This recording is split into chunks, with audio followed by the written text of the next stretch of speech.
I'll start with an easy one. What is your favorite dessert?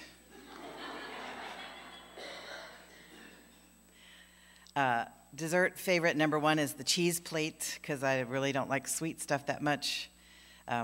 Number two, though, is the cuatros leches down at a restaurant called Buenos Aires on 6th Street. It's fabulous. A lot of the questions are about God. So one is, a fellow church member said there's no official God, and I think that would make God smile. Official God. Got a uniform? In the Unitarian Church. I always thought the church officially had a God. Who's the Unitarian God, if there is one? So, in its past, the church had the same God that Christianity and Judaism and Islam have.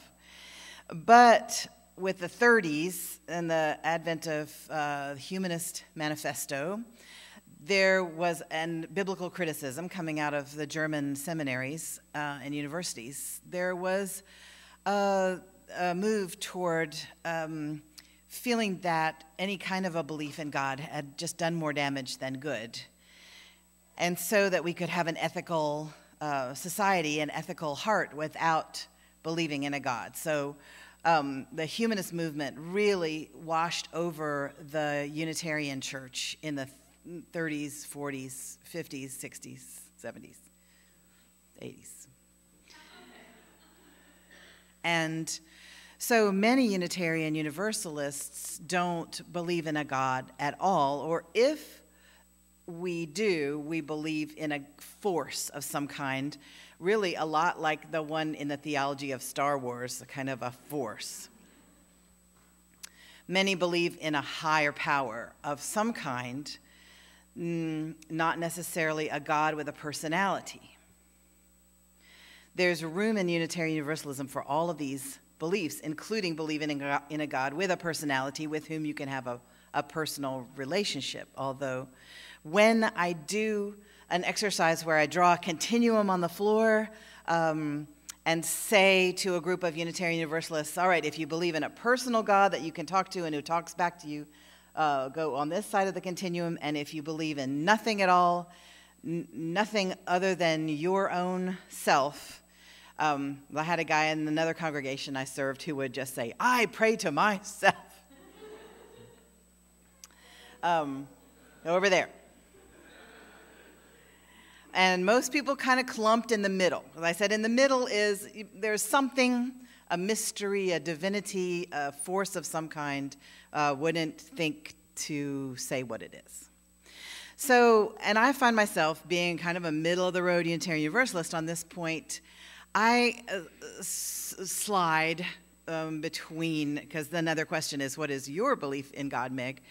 I think this, and this has absolutely no bearing on what you all have to think at all. But through my experience and through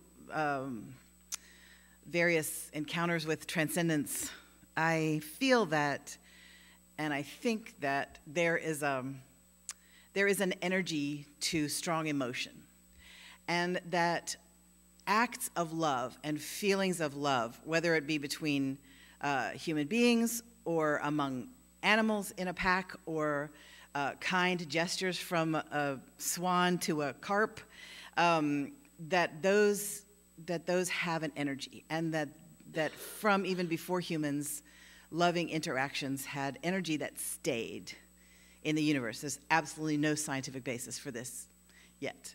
And I live in hope. But that loving energy gathers itself to itself and flows through the universe like a river. And that's what I call God, is the energy of love. And I think, therefore, that we help build God with our loving interactions, and that we can sit by the river of God, or dive all the way in, or just dip our toes in, and sometimes let it flow through us. And that is what I would call God. So Unitarianism does not have an official God, no. The Dalai Lama says after he dies, there won't be a replacement. So can Tibetan Buddhism continue without him? I have no idea.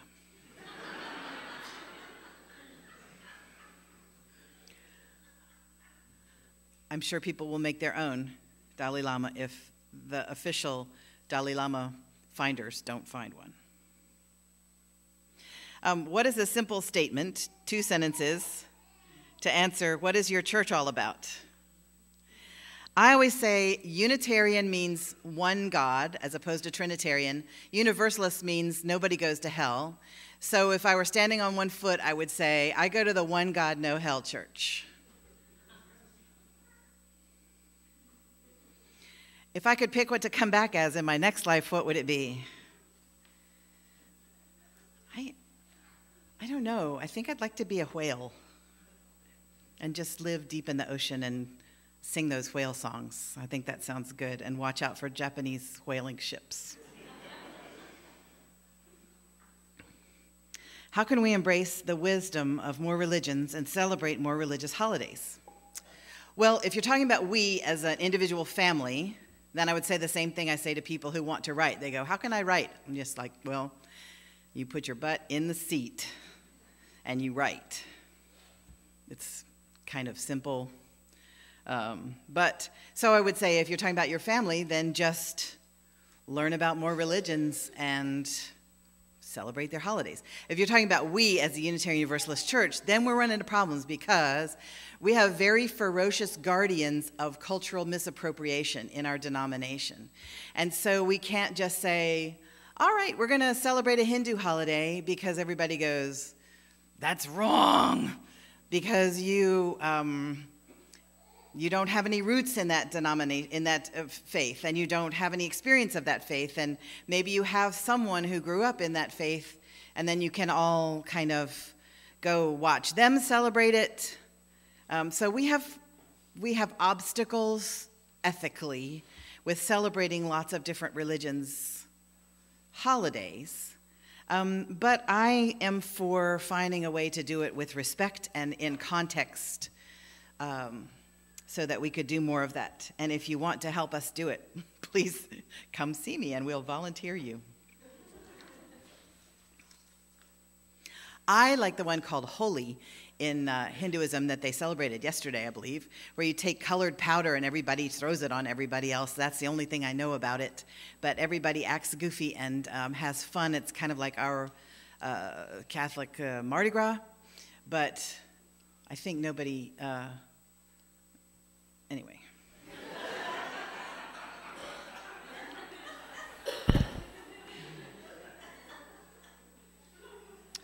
A recent study found that Austin's one of the most segregated, income-segregated cities. What can our church community do to address this? Yeah, we're income segregated and we're color segregated. It is shameful. If you look at a map that has different colored dots for the different ethnicities or races of people, I-35 separates a solid wash of white and Asian people from black and brown people. And I find it astonishing. It's astonishing. As someone coming from the outside, coming from South Carolina, where every neighborhood was integrated. And every school and every, anyway, more than here, which is amazing. And I would love for our church to address it, and we are addressing not the income segregation, but we're trying to address anti-racism training by having that here, and by each of us who identify as white in this congregation trying to learn how to be better allies for those who identify as non-white.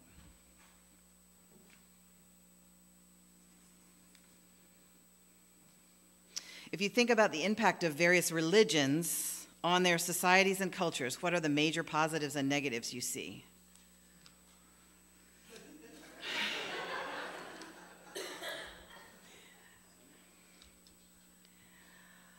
I think every religion, especially the main Abrahamic religions that this person named here, Judaism, Christianity, Islam. I think they all have positives in that they say do justice, love peace, love one another, love God. And yet, I have to say, looking at the actuality of those religions on their cultures, including Christianity here, I would say the religions are very hard on women and girls. And they're very hard on gay people, not even to mention transgender people. And what I think is that if people who claim to be part of those religions would actually practice the religion, the impact on the culture would be a lot better. I think almost no one has practiced the religion that Rabbi Jesus described, and I don't know enough about Islam to know whether, I'm sure there are people really practicing Islam, but I think that the bad effects of religion are really the bad effects of human bad behavior in their cultures. And people use religion to go crazy with, and people use religion to do bad things with. And I have said to you often that self-righteousness is at the root of all bad behavior. And so when you start to feel that flush of being right and righteous, and that you just wish somebody else who's wrong would just shut up, the best thing to do is stand very still and keep your mouth shut, and don't have a weapon in the house. Where do we go after we die? Well, the scientific answer is we go back into the elements and become part of the earth and the air and the fire and the water again. The Buddha answered his disciple who said, "Where do we go after we die?" He said, "Where does the fire go when it goes out?" So I don't know, and neither do you, and nobody does, where we go after we die. Many people have ideas about it and hopes about it.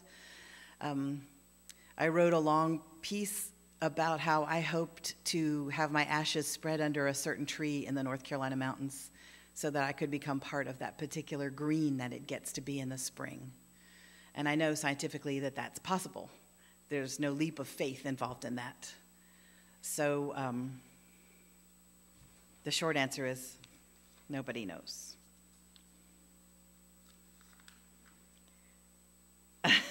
Time travel does exist. Okay.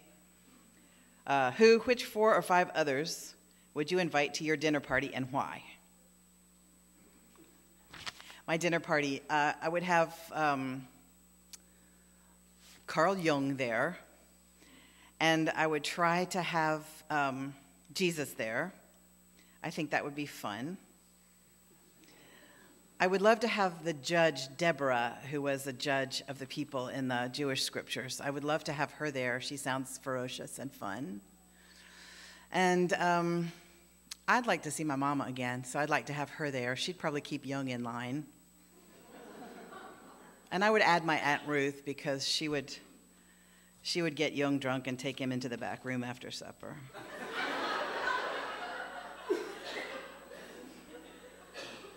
She would try to seduce Jesus, but I don't think it would work.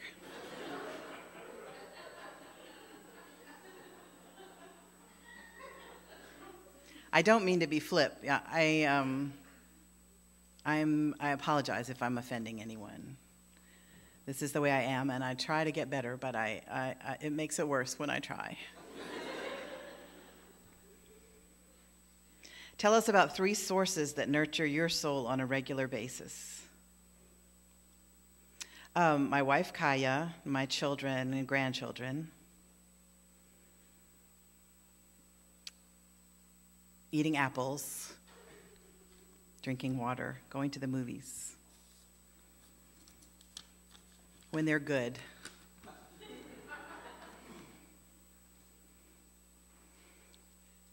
What rocks your soul? What roots your soul? Oh, different question. Same answer. What roots my soul?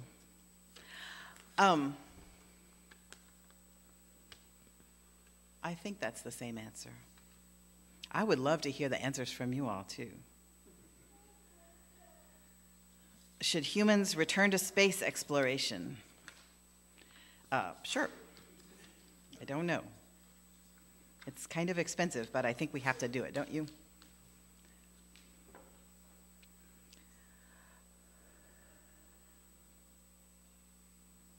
What subject fascinated you most in seminary? Oh, well, that's easy. Church history. I loved church history because it was like reading People magazine, which I also used to love when I knew everybody in it and they didn't all look 12 years old.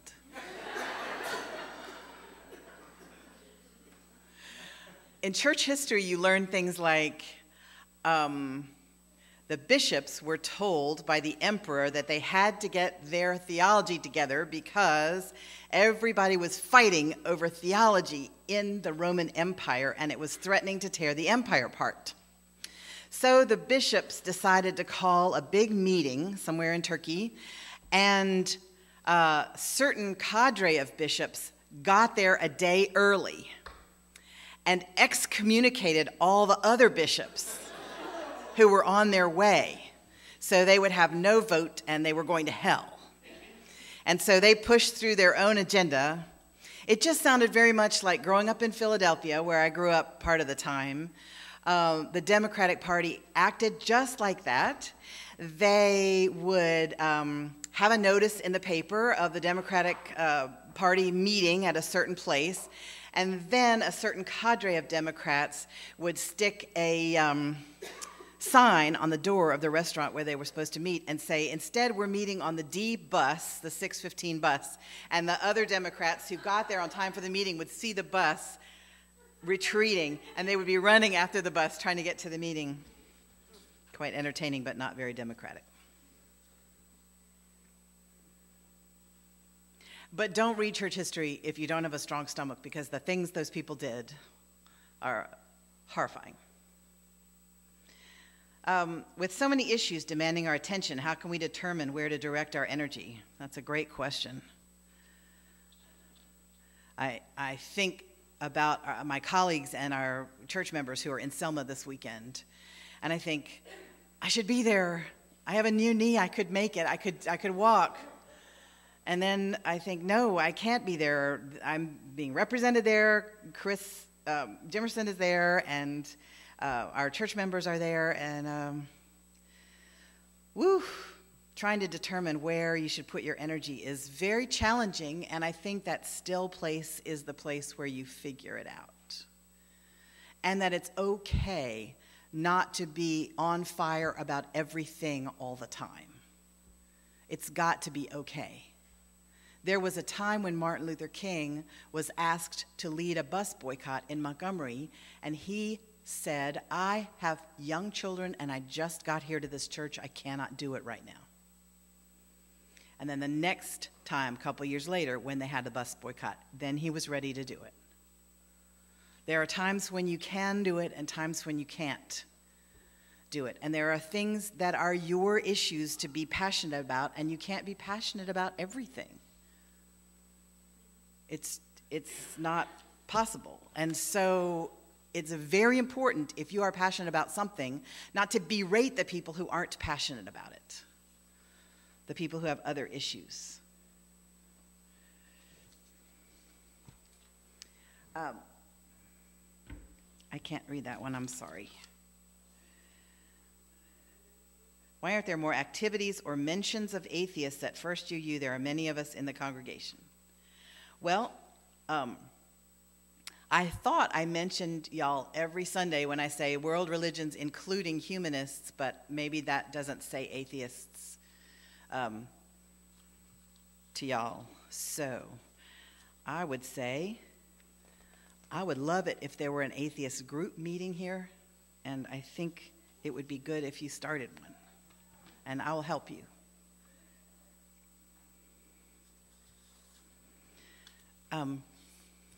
I think I have time for one more. Well, I picked this one out. As a Buddhist UU, how do we raise our kids within a multi-faith tradition? Okay, so our tradition is a faith. Unitarian Universalism is not a multi-faith tradition. Unitarian Universalism is a faith.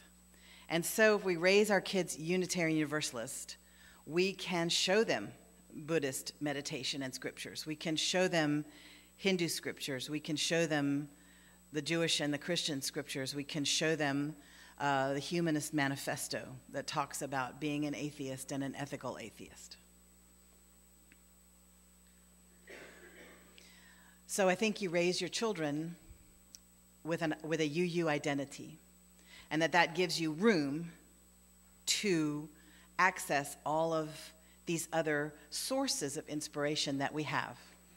We have many sources, and you can read about them in your bulletin usually, but definitely on our website. And so I would say you don't have to raise your kids in a multi-faith tradition. Do we reap what we sow, and is life fair? Aren't these great questions? These are great. I think you have to choose what you believe about that. I don't think anybody knows. I think you see some people reaping what they sow, yeah. But other people seem to be sowing nothing but garbage and reaping nothing but yachts and jewels. And you can say, well, maybe they're deeply unhappy in their family life. Okay, maybe. But I think that's reaching and wishing somebody else misery in order to make things seem fair. And anybody who's raised children knows that you can't make life fair. And you have to explain that to them at some point. Honey, life is not fair. We do our best, but it's just not. Some people get cancer and some people live a really long time. And there doesn't seem to be a rhyme or reason about it. But we all want to blame ourselves and each other when we get sick. That's human nature. You must have done something wrong to have this happen to you. But the very first and oldest book in the Jewish scriptures is the book of Job. And in the book of Job, God's self, comes down and says, all of those explanations you've been giving for why these bad things are happening are wrong. And here's the explanation. Want to know what it is? Here it is. I'm God and you're not. Which is not that satisfying. So I think, no, life's not fair. And you reap what you sow to a certain extent, especially if you're a middle class or upper class white person. Then you have a lot of control. But not over cancer. And other stuff like that. So I appreciate very much your questions. I'm honored. I'm honored that you would think I would have the answers to questions such as these, and I appreciate your listening as I try to talk about them. To keep the spirit of church active when not at church. Well, my daily practice is to come to church. I'm here every day. But I know what you mean. What I like to do every day is write. And so that's what I do. I write. Morning pages is what Julia Cameron, who talks about writing, she's a writer and teacher of writers. And so I just write what's in my head, and then when you have it on paper, then you can have a relationship with it in a way that you don't have a relationship with it when it stays in your skull running around. So that's me. What brought you to the Unitarian Universalist tradition? Why did you stay? Wow. Okay. So I was ordained Presbyterian. I was raised Presbyterian. There were Presbyterian ministers in my family back to 1692 on my mother's side. And there were Presbyterian ministers on my father's side back to like 1920. So I went to Princeton Seminary, where I never heard of Unitarian Universalism. They didn't let us read any UU theologians. They didn't let UU students in until quite recently.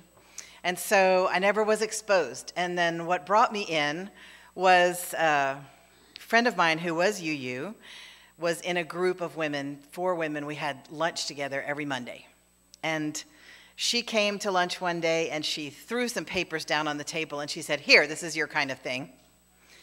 And it was a women's spirituality retreat. She said, "And you shouldn't have to go by yourself the first time, so we're all going with you."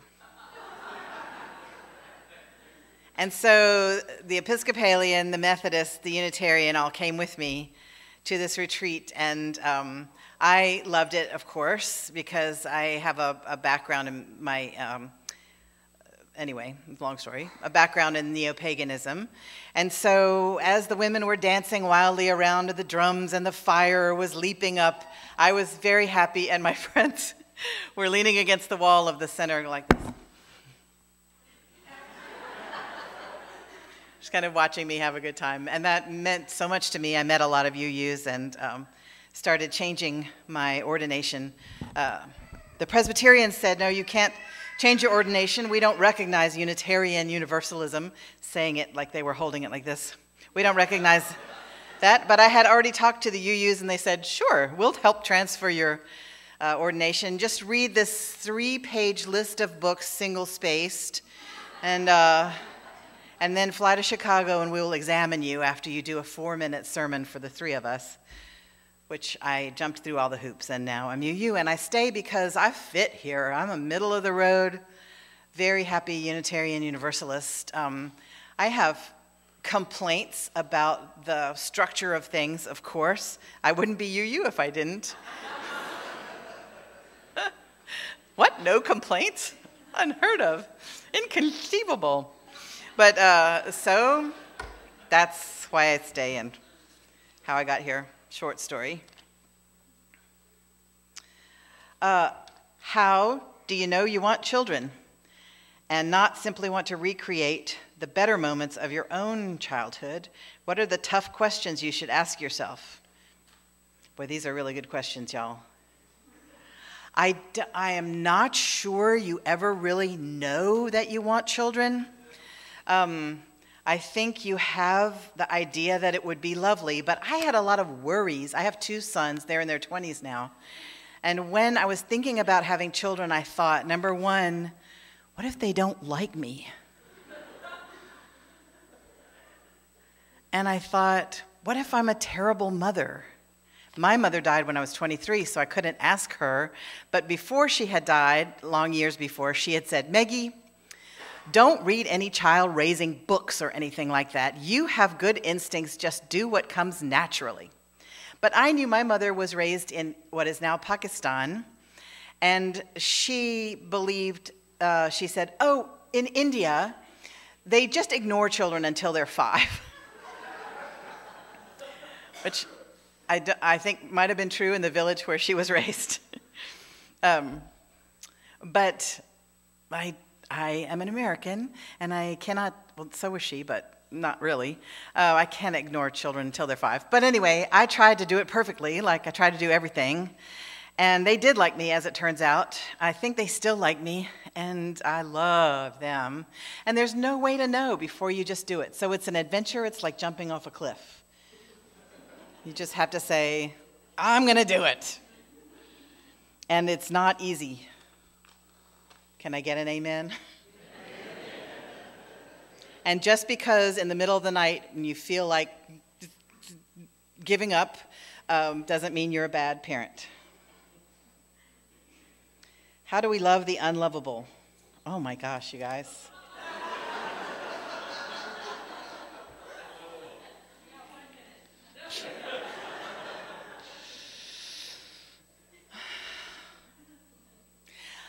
I do not believe you have to love everything. And I could be a bad person. But I think there are some things that are unlovable, some practices, behaviors I can't love. Maybe a better person could. I think you're talking about unlovable people, though. And I think you have to know them and know yourself and trust them to be who they are and not ever hope that they'll be different. I'm against hope in this case. And I think you have to sometimes love from a safe distance. in that loving is, I wish the best for you, and I will do whatever I can to make that happen, except I'm not going to let you hurt me. So I hate that book, The Giving Tree. Sorry if it's your favorite one. But I think that tree should have said, you may have this part of my branch, but not the whole thing, because that'll kill me, and that's not okay. It's not good for me, and it's not good for you. So I think love has an element of being challenging in it. You challenge someone that you love, and you say, this much and no more. And by the way, that's obnoxious, and I'm going to disengage with you when your behavior gets this incorrect, and if you can. And I'm happy to talk to you about it one-on-one at more depth, because it sounds like personal. If truth could hurt and be difficult, is it better to lie or be honest? Okay. So I think it depends on how big a truth it is. I think if somebody says, does this make me look fat? You can just say, baby, you're always gorgeous, which is true, I'm sure. And just, you don't have to lie. If somebody says, isn't that baby adorable?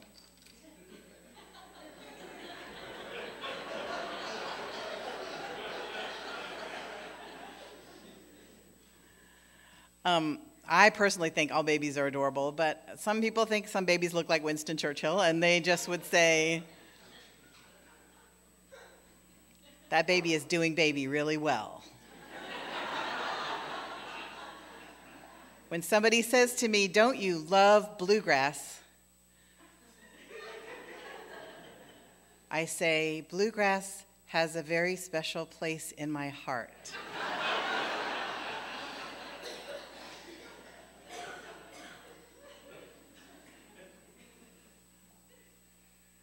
So I think sometimes if you watch the politicians, you'll find out how not to answer a question.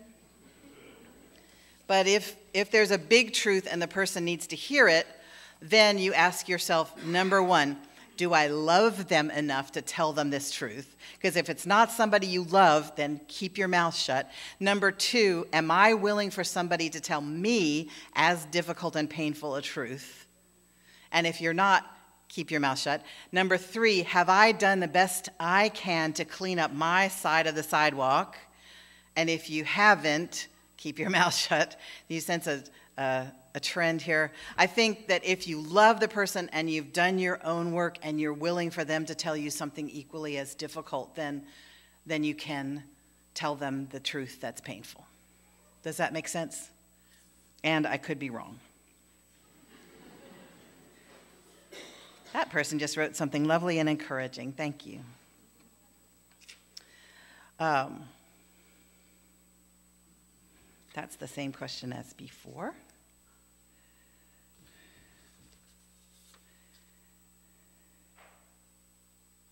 Have members been asked about? Flowers. Change in flower donation. Have members been asked about new procedure, $50 required? This is a great question, and it's a question about the governance of the church. So this church used to be in a kind of governance that small churches are in, where the members are asked about everything, and everybody gets to weigh in. Now this church has grown to the point where you guys, before I got here, voted to be in what's called policy-based governance, which means that the minister makes all decisions like that of how we're going to do things. And this minister is very collaborative, and so what I like to do is allow the people who have the guts to take on a project and a committee decide with me how they're going to do it. And the person who took on this flower project decided that they would like to do it the way that we do it now, where you sign up to honor someone with flowers, and then you give a $50 check to the office, and the office works with a florist who can get everything wholesale and make an arrangement. And some people like that, and some people don't like it. and it's okay not to like it. And it's okay to tell me that you don't like it. But if the congregation members were asked about every decision like that, you guys would be bored to slobber.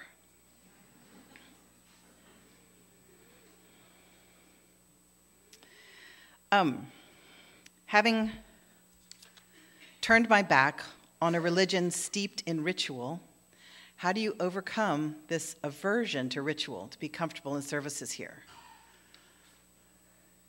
That's important. Some people come from a religion steeped in ritual and they miss the ritual. They don't miss the theology, but they miss the ritual. And some people would be happy if they never had anything that approached a ritual ever again. So people have very strong feelings both ways. And I would say, how do you become comfortable? I think you get off of the train track that says, I like this, I hate this. I like this, I hate this. And you jump off into the meadow beside the track where you say, I can live with this. And if I can't live with it, I'm going to go talk to somebody. And if they can't change it to where I can live with it, I'll talk to them again. And then I have a decision to make. So one lady left the church. I don't know her, but when the previous minister, Davidson, built these candle holders, which many of us love, she hated it so much because it reminded her of her Catholic church growing up, and left. That is the story. I may be painting the story too simplistically, but I know there are people with strong feelings. And I feel for you. I have gone to a church where there were things that I couldn't abide. The creed, the recitation of the creed started really bothering me to the point where instead of saying, I believe in God the Father Almighty, blah, blah, blah, I would just stand there and say, and I was the minister's wife, I would stand there and say, they believe in God the Father Almighty.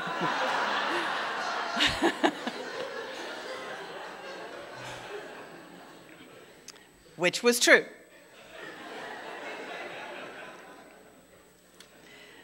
What will be different 2 years from now?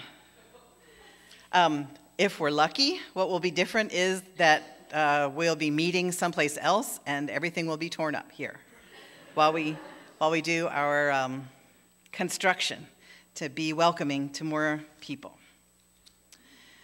How do you start? Oh, you guys. How do you start a conversation with your partner without hurting their feelings or making them feel attacked? Number one, a lot of people grow up in a family where you feel attacked if someone disagrees with you, where you feel attacked if someone says, we need to talk, where you feel attacked if you are described as anything less than perfect. And really, if your partner grew up in such a family or has that feeling of being attacked really easily, that's not your responsibility. But again, the same thing about the difficult truth. If you're willing to have that difficult conversation, I think you just have to say, we need to have a difficult conversation. If your partner's an introvert, it's better to write to them about it. Otherwise, they will feel ambushed. If they're an extrovert, you can just grab them any old time and say, hey, we need to talk.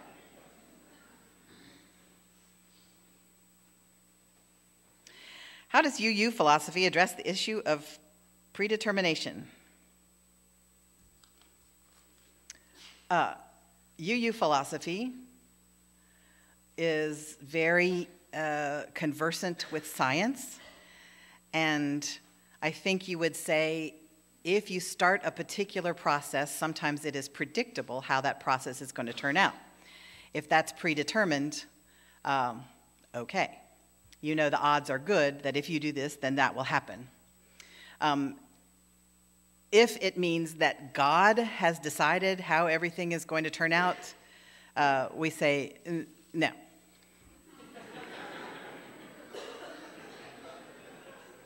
And actually, Christianity says no, too. The Presbyterians are big on that, but all they mean by it is that if God has decided you're going to be saved, then you will, by God, be saved. The problem is the corollary of that is if God didn't decide you'll be saved, then you're not going to be saved, which is why a lot of other people declared that belief anathema, which means really, really wrong. Anathema is Greek for you're going to hell.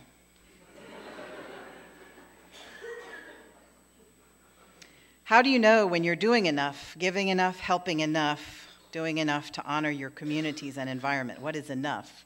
Boy, that's a huge question. What is enough? And some people never think they're doing enough, and other people aren't doing enough, but they think they're fine. And you worry about which one you are. I'm speaking for myself. I worry about which one I am, because I think I should be doing everything all the time with passion, but I just can't. You just can't. You're a human type person. And so I like the Hebrew scriptures, 10%. Then if you're giving 10%, you're giving enough. And then you can just buy a yacht with the rest and have fun or whatever. If you're giving 10% of your time, you're doing enough. If you're giving 10%, man, you're doing great. And guilt should not be anywhere in your mind, because you can always do more because it's never done. But you're on the front lines I founded a battered women's shelter in South Carolina. And I served as their president of the board for 4 years. And I burned out so hard that I couldn't even open mail from them anymore. This was back before email, so I would get envelopes in the mail and I would just go, oh, and throw it away because I just couldn't. And so I think you have to be on the front lines for a while, and then I think you have to retreat and let somebody else do it for a while. Because God, or the universe, the arc of the universe, doesn't just need you. There are lots of us, and we do it together. And this is one reason to be in a church. So you get the feeling that there are other people who can do this if you just can't.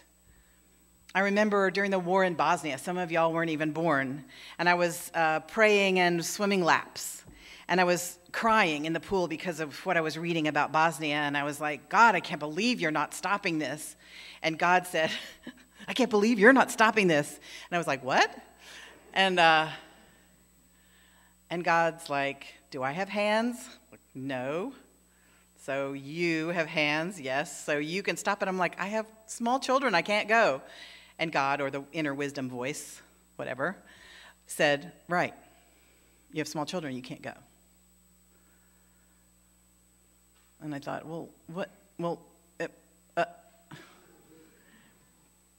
And then my inner wisdom voice said, you're not enjoying your life, and you're having a perfectly wonderful life. And you're not enjoying it because of somebody else's suffering that you can't do anything about. So there's a balance in the world between joy and suffering.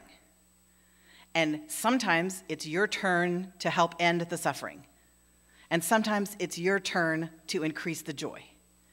And if you're suffering over somebody else's suffering when you're having a perfectly good life and there's nothing you can do about that particular suffering, you're falling down on your job. So, anyway. What is the way to tell a good story? Tell it short. Tell the truth.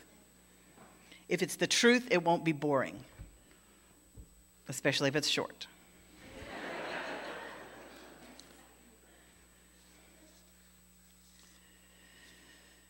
Oh my gosh. I really want to get to all of these, and I have to stop.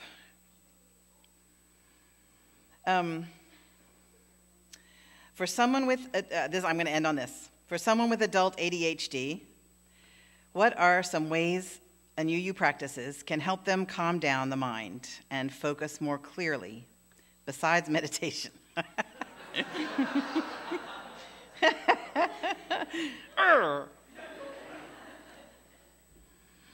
Well, there are lots of different kinds of meditation. It's obviously the answer is meditation. I'm sorry. So you can breathe in and breathe out. There's walking meditation where you breathe in, breathe out, step, feel your feet on the ground. I have a little ADHD too, so meditation is very hard for me. So I like singing meditation. So you just find a song that you like to sing over and over again, or you find a line from a poem that you like to say over and over again. And that can really help calm you. And you can sing, when I breathe in peace, and when I breathe out love. We have a couple of spiritual practices that we do here together on a Sunday basis. So we do that song, which is a spiritual practice in itself. And we have pay attention to your breath.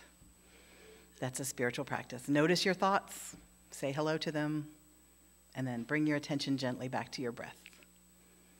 And you can do that while you're doing other things but not driving, especially if you're ADHD. No driving and meditating at the same time. Thank you all so much for your questions. These will be fodder for much thought, for newsletter columns, and for sermons in the future. So I very much appreciate having this glimpse into what you're thinking and what you're wondering about. And I'm honored that you would trust me with these questions.